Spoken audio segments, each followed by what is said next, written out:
الذي يأتي إليه الناس من كل فج عميق للتوبة. الصلاة والسلام على من لا نبي بعده وعلى آله وأصحابه وموالاه. Amma ba'du. Para ulama yang saya muliakan, pimpinan dan segenap keluarga besar Laskar Ababil, hadirin hadirat yang saya cintai. Alhamdulillah, malam ini kita dapat bertemu dan berkumpul di rumah Allah yang mulia ini. Dan kali ini syukuran 2 tahun sudah Laskar Ababil berkiprah di tengah masyarakat, sekaligus memperingati Isra dan Mi'raj. Saya ingin mengambil satu cuplikan kecil dari peristiwa Isra dan Mi'raj dalam konteks situasi yang kita rasakan saat ini. Pada saat perjalanan Isra dimulai,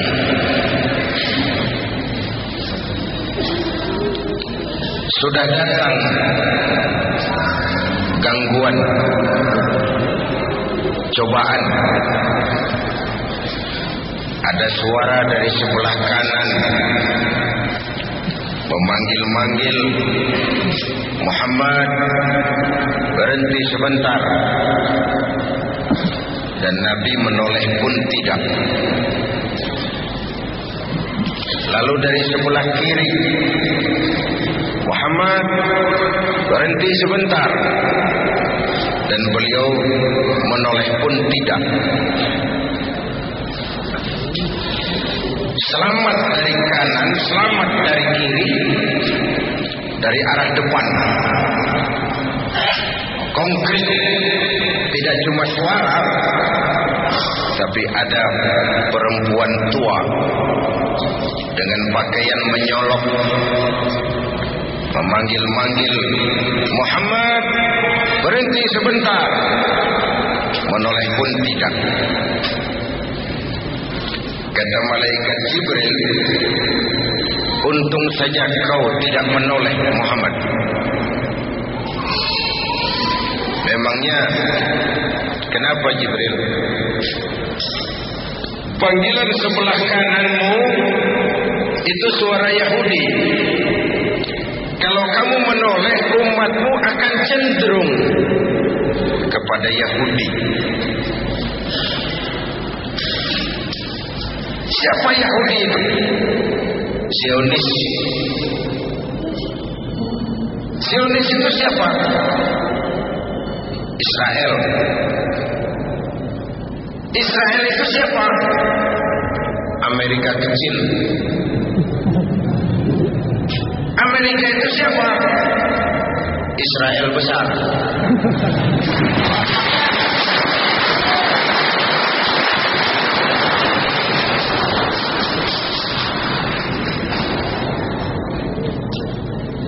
Tidak ada orang bisa masuk gedung putih, White House, jadi presiden di Amerika itu tanpa dukungan Yahudi. Yang namanya Robert McNamara, yang namanya George Soros, yang namanya Presiden World Bank,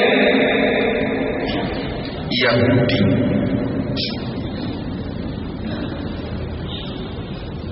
Ketika diundang ke Amerika, saya sempat mampir di kantor pusat Yahudi di Washington.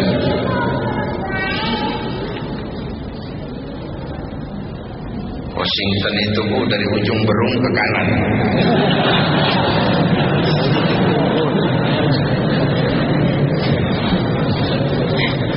Saya cuma kepengen belajar kenapa sih Yahudi itu begitu dominan di Amerika.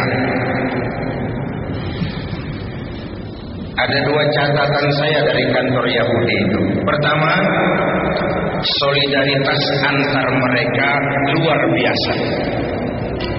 Bahwa Yahudi kikir, Yahudi pelit, Yahudi keras kepala, itu kepada dunia luar. Tapi antar mereka terjadi solidaritas yang luar biasa. Ini yang kita harus belajar. Yang kedua dalam perjuangan, nah ini penting. Yahudi konseptual. Tidak mementingkan orang, tapi mementingkan konsep. Yang jadi presiden boleh orang Demokrat, boleh orang Republik, mau namanya Bill Clinton, mau namanya George W. Bush, yang penting konsep kita yang dipakai. Ini strategi Yahudi. Kan lain dengan kita yang penting orang. Punya konsep atau tidak, naik saja dulu, nanti sampai di atas bengong.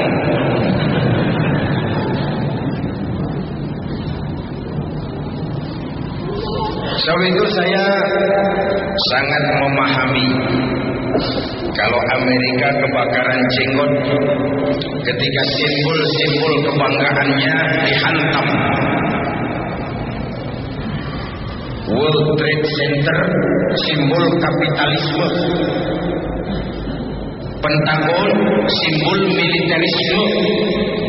Amerika sekarang sudah sendiri jadi polisi dunia setelah komunisme runtuh.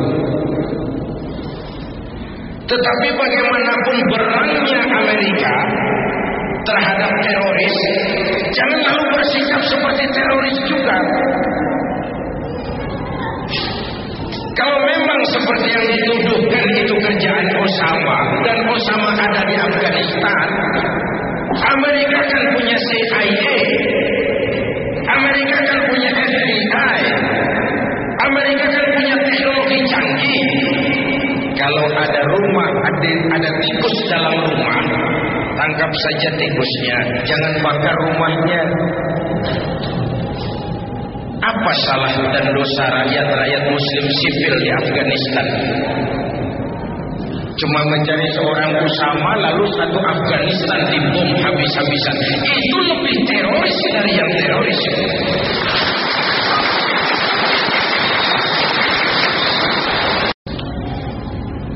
Saya bersyukur belakangan pemerintah sudah rada tegas bersikap. Kemarin-kemarin agak banci.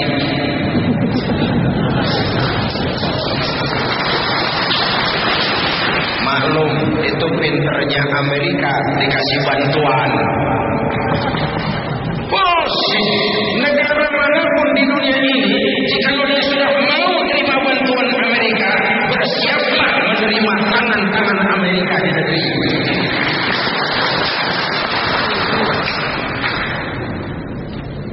Hadirin yang saya hormati,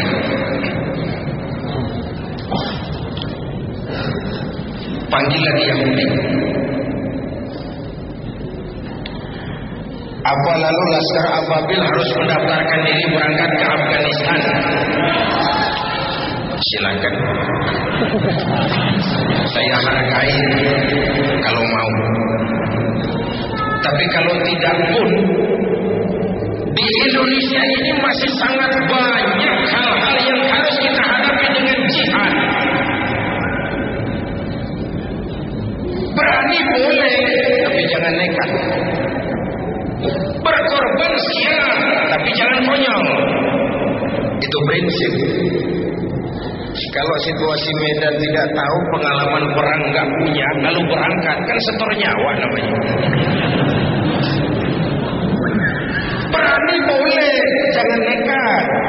Berkorban siap, jangan konyol.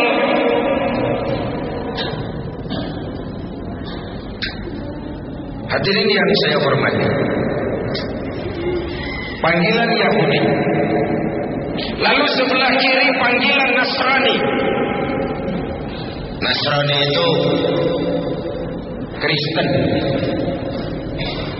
Siapa mau bantah bahwa kristenisasi juga jalan di Indonesia ini? Kalau di Jawa Barat itu dipola lewat Yayasan Kinasih. yang dipimpin oleh Nyonya Radius Prawiro. Dari situ pola kristenisasi Jawa Barat diolah mulai Majalengka sampai Rangkas Bitung. Sejak dulu saya teriak, silahkan menyebarkan agama, tapi jangan kepada orang yang sudah beragama. Panggilan kanan, panggilan kiri, panggilan depan. Perempuan tua dengan pakaian menyolok itu dunia materialisme. Menghadapi 3 panggilan ini, saya ingin menyampaikan sumbangan moral. Dengan apa kita hadapi? Pertama, dengan nilai iman. Itu sebabnya sebelum berangkat Isra, Rasulullah mengalami general check up. Dibawa ke tepi sumur Zam-Zam, dipenuhi hati beliau dengan iman, ilmu dan hikmah. Sebelum berangkat jauh mengalami general check up. Laskar Ababil ini 2 tahun baru lahir, jalan masih panjang, kiri kanan depan belakang banyak panggilan.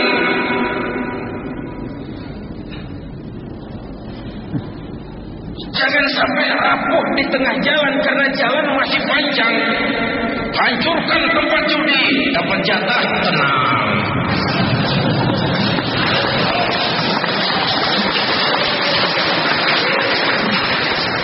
Saya tidak pengen Laskar Ababil jadi agen demo. Berangkat berdasarkan pesanan, lengkap dengan spanduknya. Laskar Ababil harus punya idealisme tersendiri. Ababil itu kan burung Tuhan yang dikirim ke dunia ini untuk menjaga Ka'bah dari serbuan Raja Abrahat yang ingin menghancurkan Ka'bah. Kalau idealisme, saya salut, saya angkat topi. Tapi kalau berangkat dari kepentingan pribadi, mencari keuntungan jangka pendek, keuntungan sesaat, itu akhirnya akan jadi stempel yang tidak baik terhadap Islam sendiri. Hadirin yang saya hormati, karena itu nilai berangkat awalnya adalah iman.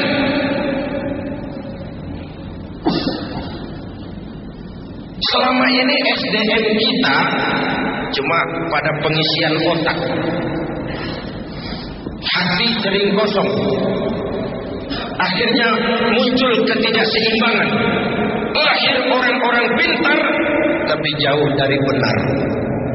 Indonesia kita bangkrut, Indonesia kita terpuruk, Indonesia kita sakit sekarang ini karena diurus orang-orang yang pintar, cuma sayang tidak benar.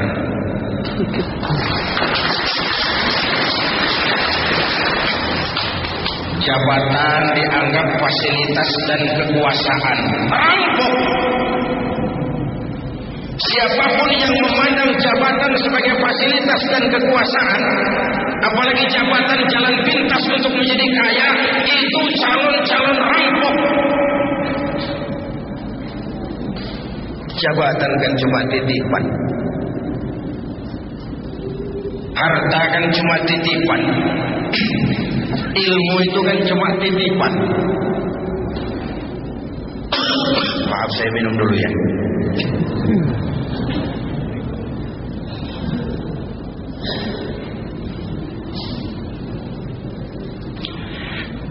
Sampai mana tadi? Titipan. Ini juga titipan, kalau nggak diminum sayang. Titipan. Bagaimana harus disikapi? Pertama, titipan harus dijaga baik-baik. Pak Zainuddin, saya titip mobil ya. Silakan. Waktu mobil diambil, kacanya pecah, knalpotnya hilang, bempernya penyok, yang nitip parah. Kenapa tidak dijaga baik-baik? Allah cuma tidak bilang, Zainuddin, aku titipkan ini jabatan dai kepadamu. Hamzahas, aku titipkan ini jabatan wakil presiden kepadamu. Hei Megawati, aku titipkan ini jabatan presiden kepadamu. Titipan, bukan milikmu.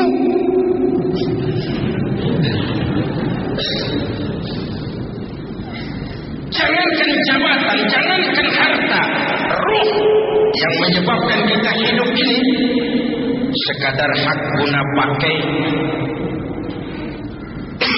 tidak punya sertifikat hak guna pakai, kapan yang punya mau ambil, la haula wala quwata illa billah.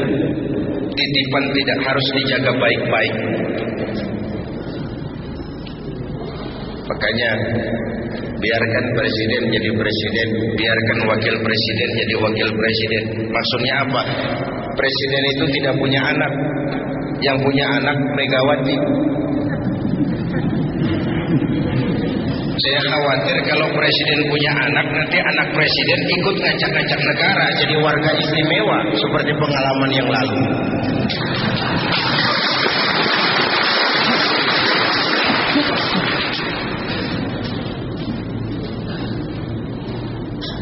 Yang kedua, titipan itu tidak boleh bikin orang sombong. Betul? Orang datang ke rumah saya, Pak Zainuddin, titip mobil ya. Mangga. Yang punya mobil pergi, saya petatang peteteng. Woi, ada mobil, bagus. Mobil orang lain, kamu cuma dititipi, kenapa sombong? Dititipi pangkat, sombong, arogan. Itu bukan milikmu. Titipan, diberikan harta, sombong, itu bukan milikmu. Itu titipan. Kenapa mesti sombong? Inilah nilai dasar keimanan ini. Dan sebagai kader, saya sering bilang kalau pengarahan kepada DPW, kader itu ada 3 macam. Ada kader penerus, ada kader tunggu terus, ada kader terus menerus. Ketiga hal ini mencerminkan kondisi. Ada kader penerus, nah ini kondisi sehat Pak. Demokrasi berjalan di tubuh organisasi. Orang-orang serakah nggak ada. Patah tumbuh, ya bahkan belum patah sudah berganti. Bukan nu eta keneh. Sudah 7 periode jadi anggota DPR nggak mau turun-turun. Liar. Lain nu eta keneh. Kader berjalan, organisasi menggelinding. Ini namanya kader penerus. Saya suka merenung. Kita ini 4 kali punya presiden. Semua berakhir dengan su'ul khotimah. Dari segi politik. Apa tidak bisa pemimpin-pemimpin kita itu menikmati hari tuanya dengan tenang, jauh dari hujatan, tetap dalam anggukan dan simpati rakyat? What's wrong? 4 kali punya presiden, semua berakhir su'ul khotimah. Yang 2 kelamaan, yang 2 sebentar benar. Bung Karno 20 tahun mimpin Indonesia, Pak Harto 32 tahun, Pak Habibie 2 tahun, Gus Dur kurang. What's wrong? Ternyata memang pemimpin yang baik bukan hanya tidak bermasalah di masanya, tapi tidak meninggalkan masalah sesudahnya. Jangan meninggalkan bom waktu. Ya, di zaman Pak Harto kita nggak banyak mengalami masalah. Sesudahnya macam-macam masalah. Ini kan bom waktu. Hadirin yang saya hormati, kenapa kita nggak belajar dari Lee Kuan Yew, bagaimana dia mempersiapkan Gok Tok Chong? Kenapa kita tidak belajar dari siapa di Afrika itu, Nelson Mandela? Bagaimana walaupun segala macam dia membatasi diri, dia siapkan generasi berikutnya supaya ada kader penerus. Ketika kadernya kader penerus, organisasi sehat, demokrasi jalan. Itu kader pertama. Kader, Bung, saya pengusaha, tapi saya Muslim. Bung, saya pengacara, tapi saya Muslim. Bung, saya tentara, tapi saya Muslim. Jangan dibalik. Saya Muslim, tapi saya pejabat. Saya pejabat, tapi saya Muslim. Jangan saya Muslim, tapi saya pejabat. Nanti Islamnya disuruh membenarkan, menjadi legalitas dari penyelewengannya. Hadirin yang saya hormati, itu yang oleh Abdu dikatakan ana muslimun qabla kulli syai'. Sebelum berbuat apapun saya sadar saya Muslim. Saya teknokrat, tapi saya Muslim. Saya polisi, tapi saya Muslim. Suap, saya memang tentara, tapi saya Muslim. Saya memang pejabat, saya Muslim. Saya memang perlu uang, tapi saya Muslim. Sudah menghadap ke arah kiblat semua, sudah. Ayo selenggarakan sholat berjamaah, laksanakan hidup bersosial, bermasyarakat, berbangsa, bernegara. Bagaimana caranya? Ya harus ada imam, ada makmum, ada pemimpin, ada rakyat. Siapa yang jadi makmum? Siapa saja. Makmum sih sekedar ikut. Silakan ngaji sama kiai manapun, tidak ada pemilihan makmum. Makmum siapa saja boleh, tapi tidak tiap orang boleh jadi imam. Kenapa? Karena imam mau memimpin orang banyak. Kalau imam bodoh, makmum dungu, hancur sholat.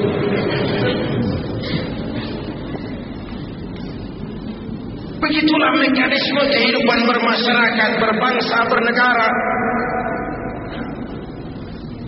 Jadi pesan ketiga, berjuanglah sebagaimana harusnya, tapi jangan lupa sandaran vertikal. Minta tolong kepada Allah. Berusaha, bekerja, jangan menunggu keajaiban. Karena memang nama ababil adalah keajaiban. Bagaimana burung dengan melontarkan batu menghancurkan Abrahat dengan pasukan gajahnya yang luar biasa itu. Lalu Allah sendiri berjanji, intan surullah yansurkum. Jikalau kamu menolong agama ini, Allah akan menolong kamu. Wa yusabbit lakum wa yusabbit aqdamakum. Allah akan kokohkan pendirian kamu. Bersikap istiqamah. Jadi pertama, jadikan iman sebagai landasan perjuangan.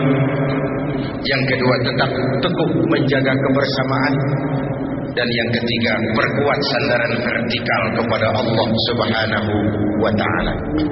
Kalau hidup sudah mulai kita gantungkan kepada manusia, bersiaplah untuk kecewa. Bersiaplah untuk kecewa. Ibu bapak hadirin yang saya hormati, oleh karena itu keberadaan Laskar Ababil ini yang pada satu sisi merupakan kader kita, tapi pada sisi lain juga merupakan aset kita bersama.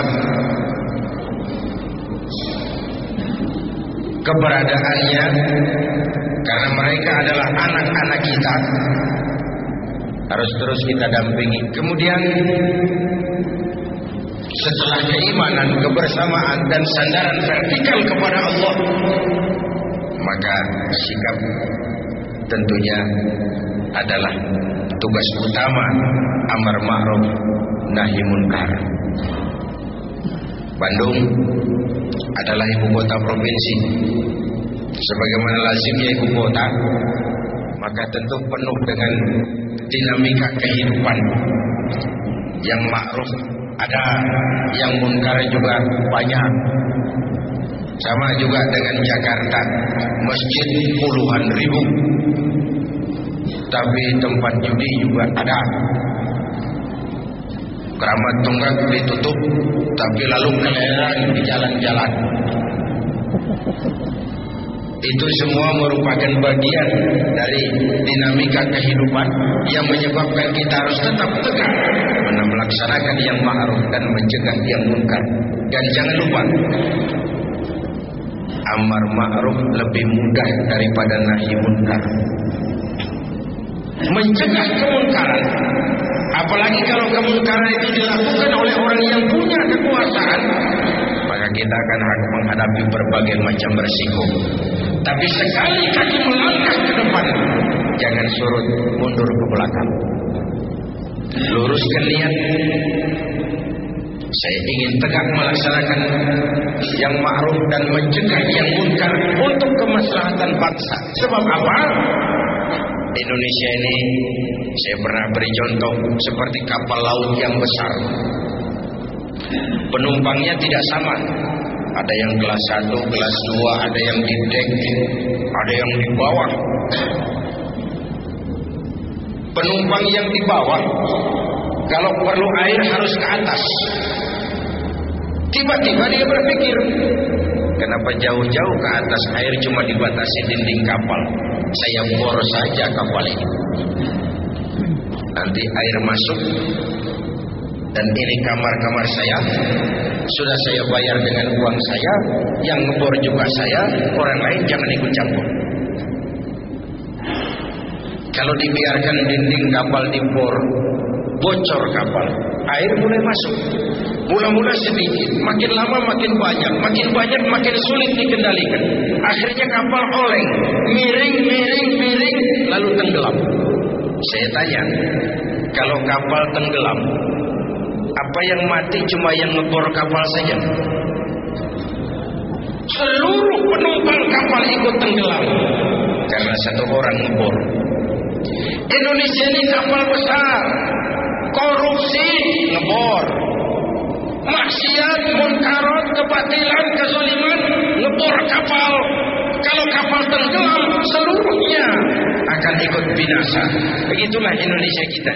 Kan kadang-kadang ada orang nih, sudahlah kamu jangan main judi, biar saja.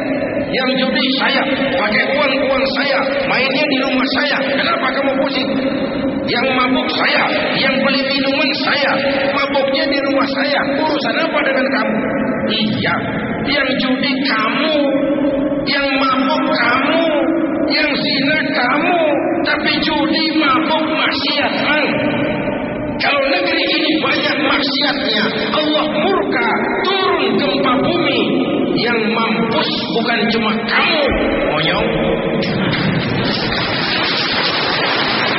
Seluruh penumpang kapal ikut tenggelam di dalamnya. Seluruh keluarga besar Laskar Ababil.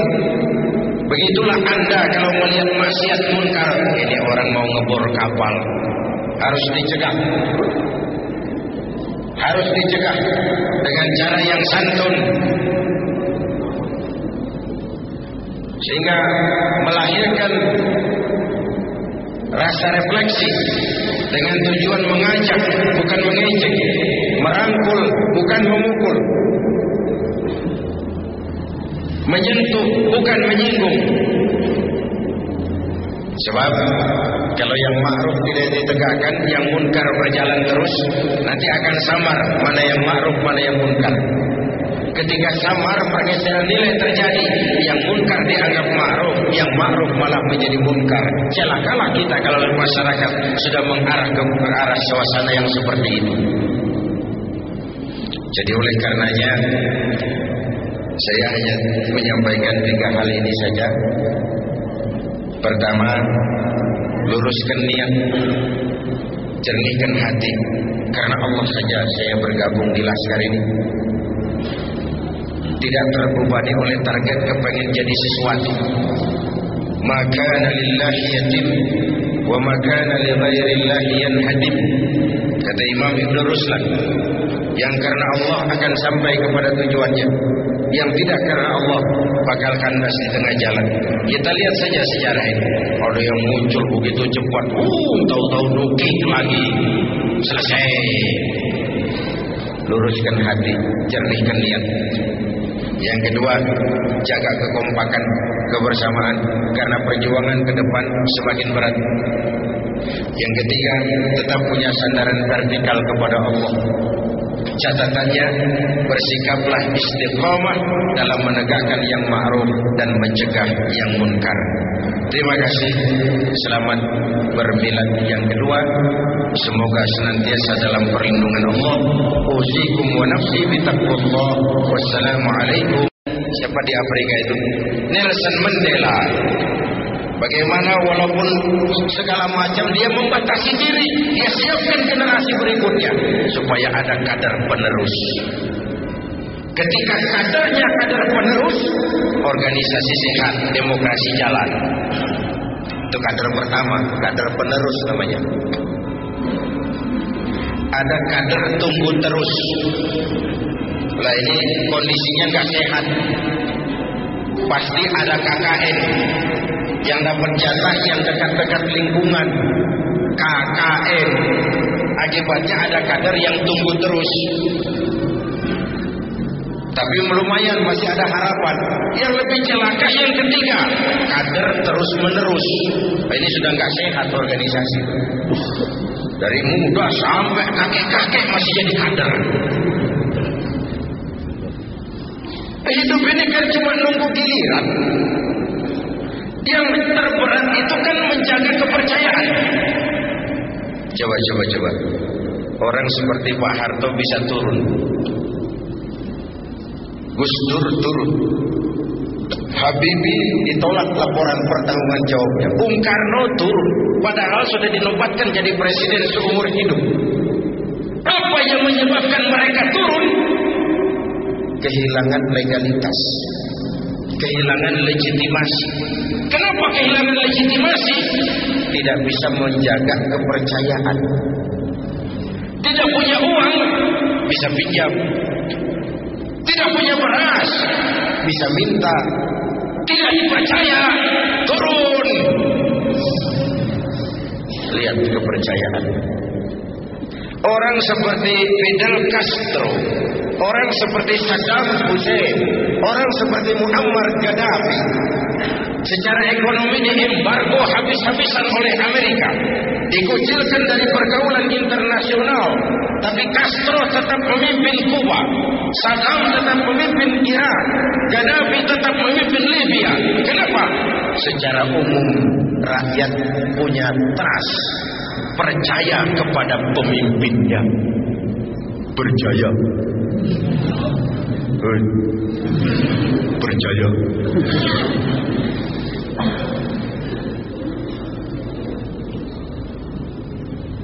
Karena itu menjaga kepercayaan itu penting. Sekali kita kehilangan kepercayaan, akan sulit tegak lagi. Benang basah itu sulit sekali untuk ditegakkan. Dan kader adalah iklan. Hadirin yang saya hormati, ini kiat pertama. Menghadapi panggilan kanan, kiri, depan, belakang, mantapkan keimanan. Berjuang karena iman. Berpolitik untuk kepentingan agama, bukan menggunakan agama demi kepentingan politik. Topeng.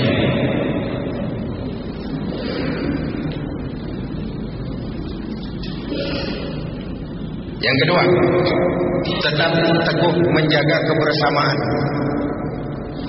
solidaritas, kekompakan dan keutuhan, menghargai perbedaan. Jangan perbedaan dianggap sebagai permusuhan.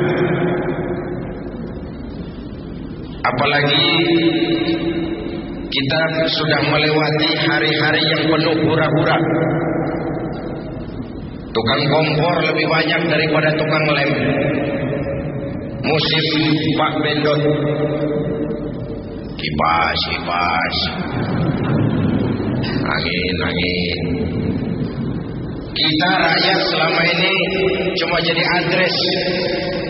Semua kalau pidato demi rakyat, untuk rakyat, buat kepentingan rakyat, padahal kepentingan dewek. Tidak pernah kenal sama rakyat. Rakyat cuma jadi address, orang numpang alamat. Saya ingat almarhum Panglima Besar Sudirman pernah bilang, tidak ada kemenangan kalau tidak ada kekuatan. Tidak ada kekuatan kalau tidak ada persatuan dan kesatuan. Tidak mungkin terwujud persatuan dan kesatuan tanpa semangat silaturahmi. Mau menang harus kuat. Mau kuat harus bersatu. Mau bersatu, hidupkan budaya silaturahmi. Hadirin yang saya hormati,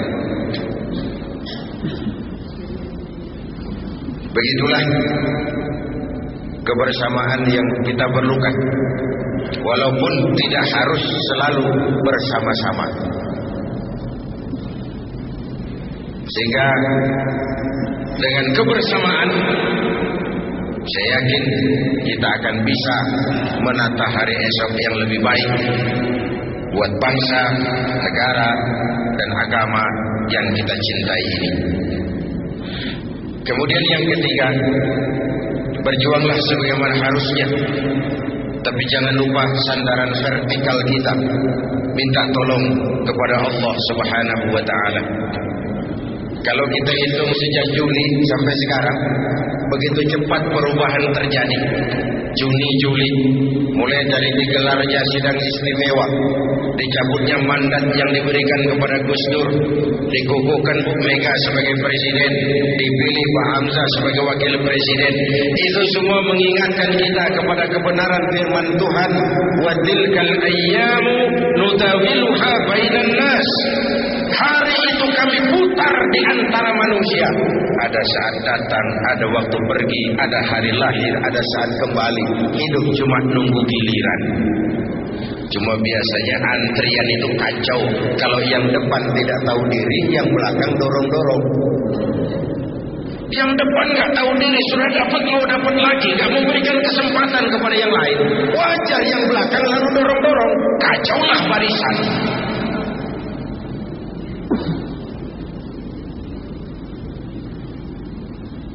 Hadirin yang saya hormati, membina kebersamaan itu, saya sering sampaikan, sudah dicontohkan masjid. Inilah pusat integrasi total kita. Dari mana dimulai? Dari hal yang paling mendasar. Pertama, siapapun masuk masjid, copot sandal, buka sepatu. Tidak ada warga negara kelas 1 di republik ini. Semua sama. Mau bicara demokrasi, mau bicara keadilan, mau bicara reformasi, rohnya di situ. Jangan ada warga negara kelas 1 di republik ini. Semua sama di hadapan hukum. Kenapa muncul street justice, pengadilan jalanan, maling motor tangkap bakar? Itu refleksi dari ketidakpuasan rakyat terhadap sikap hukum selama ini, di mana rakyat melihat kalau yang kecil salah, hukum cepat-cepat ditegakkan. Yang besar salah, orang diam pura-pura tidak mengerti. Itu yang melukai rakyat. Wajar lalu muncul street justice, pengadilan jalanan. Mari kita mulai lagi dari masjid. Jangan ada warga negara kelas 1 di republik ini. Jabatan bukan lagi kekuasaan dan fasilitas, tapi pengabdian, kerja bakti. Negara sedang sakit. Malah orang Belanda bilang, Lauden is Leiden. Memimpin adalah jalan untuk menderita. Pemimpin adalah orang yang kesepian. Di dunia diikat dengan berbagai macam aturan, di akhirat akan dibuka perkaranya yang besar-besar. Pemimpin adalah jalan untuk menderita. Hadirin yang saya hormati, sudah cukup sendal? Sudah Pak. Sudah buka sepatu? Sudah. Ayo masuk ke dalam. Kalau sudah masuk ke dalam sini, yang datang dari utara menghadap ke arah kiblat, yang datang dari timur, dari selatan, dari barat menghadap semua ke arah kiblat. Coba lihat. Bukan soal dari mana kau datang, tapi satu arah menghadap. Bukan soal dari mana kau datang, tapi satu komitmenmu